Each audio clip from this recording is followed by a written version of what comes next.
My husband had brought up the idea, and I was genuinely enjoying a solo shopping trip for the first time in a while. Unexpectedly, I bumped into my in-laws, who then decided to drop by our house. They don't live close, so they were thrilled about the chance to see our daughter. On our way home, we excitedly shared photos of her. When I got back home sooner than anticipated, only my daughter was there. "I'm home." "Hold on, where's—" I had expected my husband to be home too, but he was nowhere to be found. Mandy was clueless about his whereabouts. Seriously? He left her by herself? This didn't add up. Nervous, I quickly called him. Shockingly, he flat out lied to me. "Right now, I'm at my parents' house with our daughter." In that split second, I decided. I was about to show my dishonest husband what trouble really looked like. My name's Rachel, 34 years old. In college, I majored in architecture, and now I'm employed at an architecture firm. Having a top-tier architect license means I earn a bit more than many others.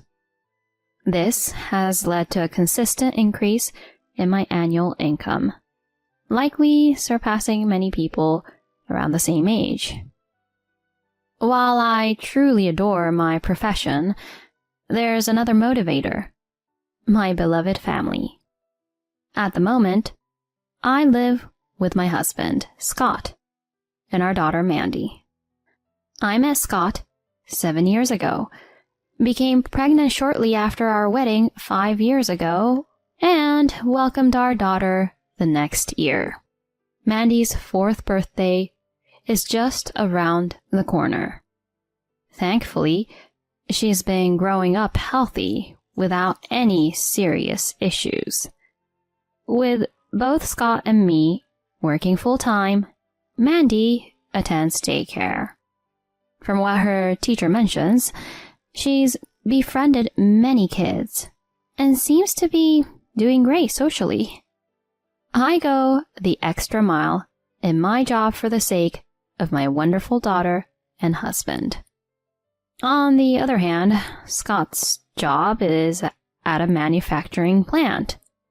However, I've caught wind that the plant's sales have taken a downturn.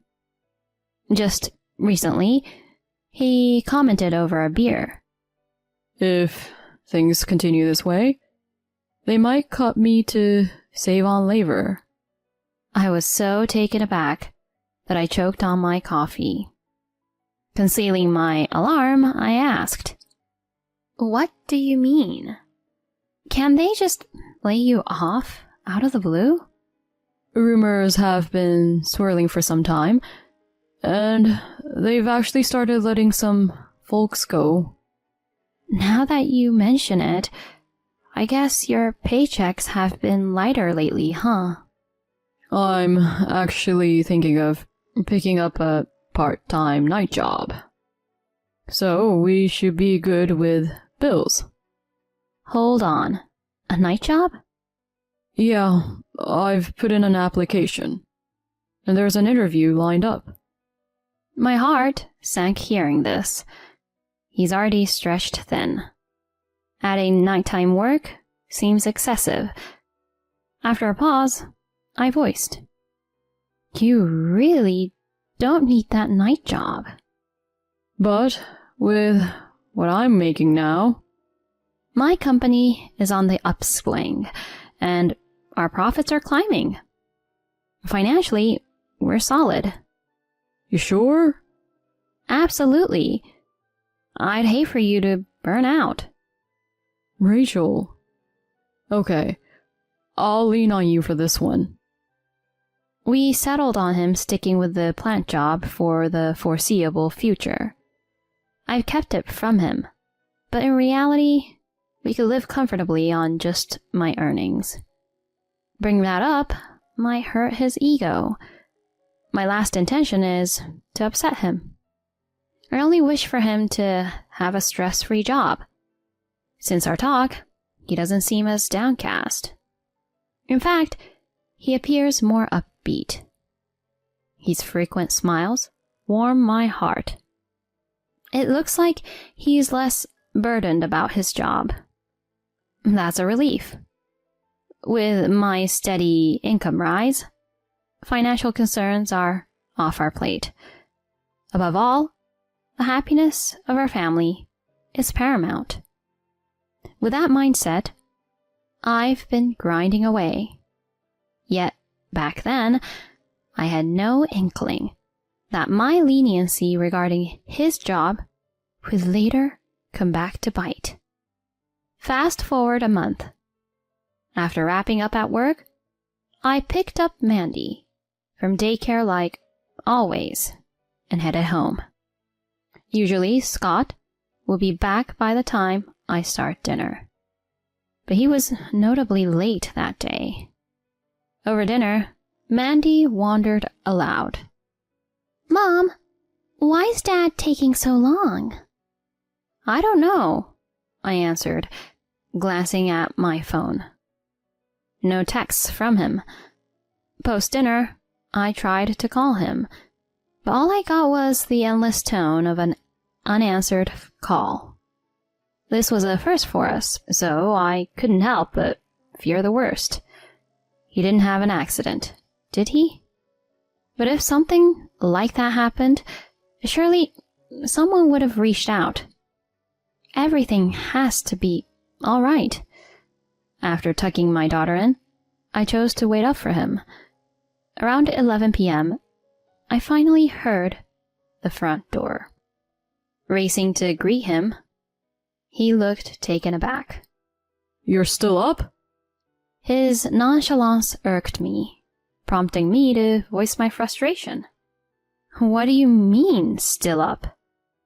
Do you realize how late it is? You ignored all my texts.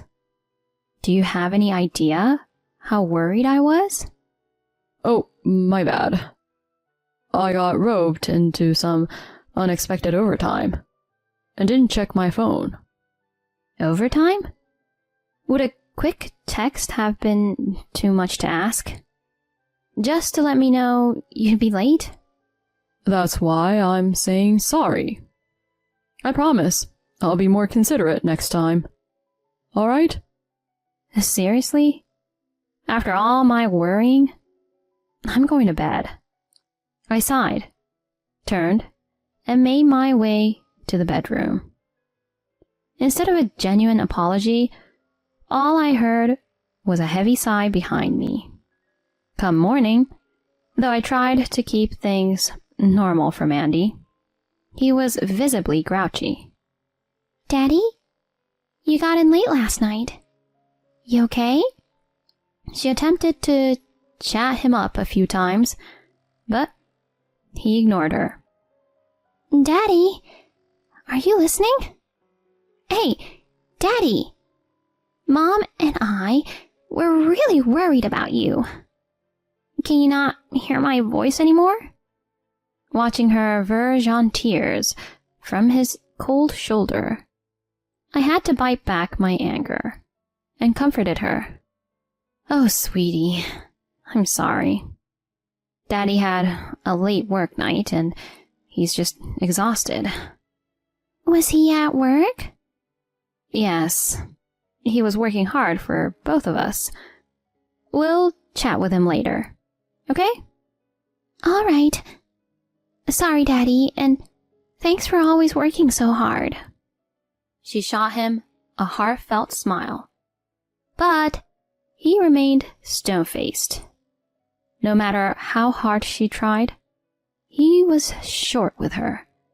His childlike sulking was puzzling more than infuriating. I resolved to have him reconnect with her that evening. But starting from that day, his routine shifted to consistently coming home past midnight. Sure, he'd inform me of his late hours, but overtime was a rarity for him before. It felt off.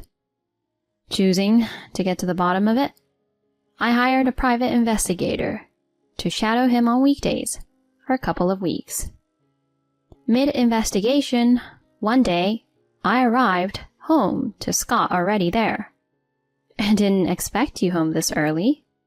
He grinned and said, Every now and then, it's good to prioritize family. It was a slow day at work, so I took off early. Really? Dinner will be ready soon. Just hang tight. Got it. I'll hang out with Mandy in the meantime. Huh? Oh, sure. Thanks. His sudden change in attitude was disconcerting. As I started cooking, Scott, playing with Mandy, called over. Hey, Rachel. How about you take next Saturday off for yourself? All alone? You deserve a breather too. You've shouldered all the household responsibilities. I'll manage Mandy for the day. Are you sure? Absolutely. It's the least I can do. He smiled warmly. Despite our recent tension, perhaps he was trying to be thoughtful. Maybe this was his way of extending an olive branch. My resentment began to diminish. Though it might seem minor, this gesture touched me. So I accepted his offer and planned a solo shopping day. That weekend, I dressed up, did my makeup, and ventured downtown on my own. I started off early, explored a few art galleries I'd had on my list, treated myself to a fancier than usual lunch, and wrapped up my afternoon browsing through a high-end department store sporting my favorite labels. It was only 3 p.m., and even though Scott told me to enjoy my day and not rush back until evening, I'd already hit all the stores on my list and bagged my buys. I went to a supermarket to grab some ready-to-eat dishes and a dessert for dinner. It seemed a little early, but the idea of having an early dinner together appealed to me. As I was scanning the aisles, a voice rang out. "Rachel!" followed by a tap on my shoulder. Startled, I turned to see Mary, my mother-in-law. "Mary, what brings you here?" "You're by yourself today?" "Yeah, just me. Scott's on daddy duty with Mandy, so I'm enjoying a rare day out." "Oh, really? Jason's around too. How about we catch up over some tea?" "Sounds perfect." She flagged down Jason, my father-in-law, and we settled in a cafe near the supermarket. They actually live out in the sticks, quite a haul from the city. Turns out, they'd driven into town for a concert featuring Mary's favorite singer. It had been a hot minute since we last caught up, so our conversation flowed easily. At some point, Jason remarked, I've been missing Mandy so much. Picking up on that cue, I proposed. "Hey, Mary, Jason, how about swinging by our place today?" Now? You sure? "Totally. Scott's around and I've got tomorrow off since it's Sunday. If you guys are up for it." That sounds wonderful. We've really been missing time with Mandy. "She'll be over the moon to see you two. Please, do come over."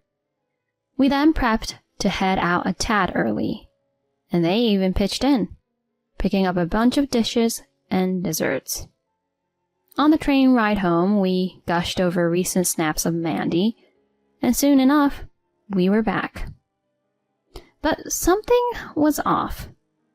Only Mandy was home. "I'm home." "Hold on.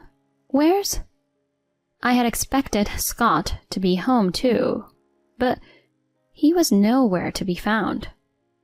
Mandy was clueless about his whereabouts. Seriously? He left her by herself? This didn't add up. What's he up to? Mary whispered, a touch of worry in her voice. I didn't waste a second and called Scott. When he answered with a breezy, "Hello?" I switched to speaker mode so Mary and Jason could listen in. Trying to keep my composure, I asked, "Where are you right now?" "Now, I'm at my folks' house with Mandy." "Your folks?" "Yup. Thought you were gonna be out late, so I figured I'd let them hang with Mandy. It's been a while." I shot a glance toward Mary and Jason, who were clearly thrown off. I mean, anyone would get that this story didn't add up. Right then, it hit me. Scott was betraying me, our family, and he was going to pay for it. After hanging up, I left Mandy with Mary and Jason and made a beeline to the PI agency I'd hired earlier. I laid out the whole story and they handed over their findings. Just as I'd feared, Scott was seeing someone else. All his working late stories, all made up. Even worse, he'd lost his job and was blowing through his severance on daytime rendezvous. No doubt he's with her right this moment. As soon as his affair was confirmed, all my love for him evaporated. It wasn't long before I was dead set on a divorce. This was all so out of the blue. I'd sensed something was off, but cheating? And to think he left our little girl all alone at home for this fling? Unthinkable. Once I got home, I told everything to Mary and Jason. Both my in-laws and I were taken aback, and yeah, we were mad. Hours went by as we sat there, waiting for Scott to waltz through the door, with my in-laws right there with me for support. I rang up my sister, who lives just around the corner, to come get Mandy and watch her for the night. Then, a little after 7 p.m., in walked Scott. "I'm back." He strolled into the living room like it was any other day, but the three of us stared him down hard. "What the?" He went from casual to ghost white in a split second. Caught red-handed, he scrambled for an explanation. "Look, Rachel, this isn't what it looks like. I was just shopping." Shopping? Didn't you say you were with your folks? Funny thing, I bumped into them at the supermarket and rode home with them. "Well, actually..." And let's not forget how you left Mandy, our little girl, all alone. Also, you could sneak around with your mistress? My voice rising, I threw down the photos I'd gotten from the PI.